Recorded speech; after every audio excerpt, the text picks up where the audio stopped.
Hát hello, sziasztok!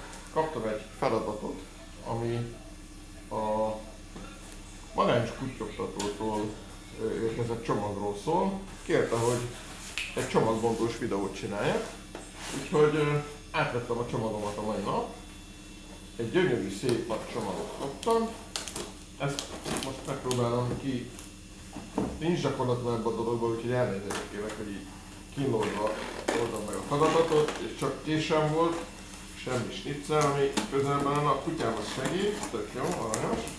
Remélem sikerült elvenni ezt a szupererős ragasztót, amivel...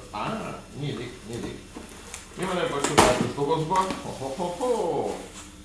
Nagyon jó, rengeteg sok kiegészítő, védőfelszerelés, nagyon jó. És talán a Zoli bácsi kellőképpen becsomagolta ezt a csodát, amit általa sikerült megvásárolnom. Azt mondja, hogy ezt is levágom róla. Úgyhogy ne sérüljön a fogyekszem. Sikerült. Na, szóval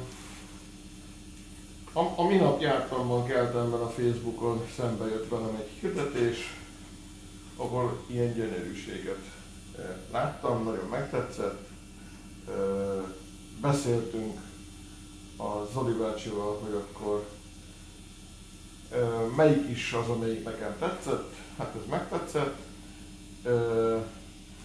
Ez nem az általa készített kutyoktatófa, hanem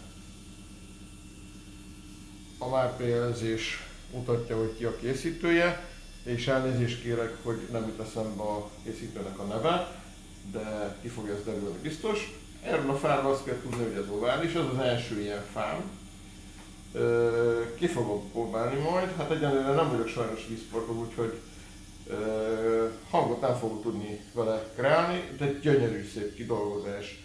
Egyben van a feje, a testével, egy anyagból van és nem ragasztott, gyönyörű kidolgozással, kézre áll, fantasztikus, nagyon szépen néz ki. Ezt a dobozt félreteszem, és azért, hogy azért nem mutassam, hogy mi van még, mert hogy van a tarsolyban még más is, mert hogy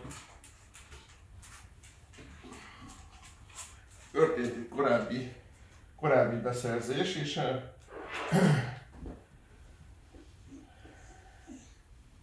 igyekszem védeni őket, úgyhogy a Csernák féle faj is van, gyönyörű szép szintén, leülök inkább. Hát ennek egy kicsit másabb a színvilága, nagyon szép, szintén egy anyagból a tányérja faragva, hát nem tudom, aki ért hozzá, az gondolom tudja, hogy egy ilyet kiforogni azért nem kevés munka, de gyönyörű. Úgyhogy köszönöm szépen ezt a két példányt, és hát van itt azért még egy, ezt a Petrovszky Ruditól vásároltam, ugye ő a folyóvízi harcsavadász, hát ez is egy szép munka, nagyon jól szól, ez már volt vizen, ki lett próbálva, és nagyon bevált. Egy apró probléma van, hogy én nagyon kezdő kutyoktató vagyok, és hiába van ilyen szép felszerelésem, még nem fogtam kutyoktatva a harcsát. Úgyhogy ennyit a kutyoktatásról, majd ha Dunán leszek, vagy olyan vízen, ahol ezeket használni fogom, akkor újból készítek videót róla. Úgyhogy köszi, sziasztok!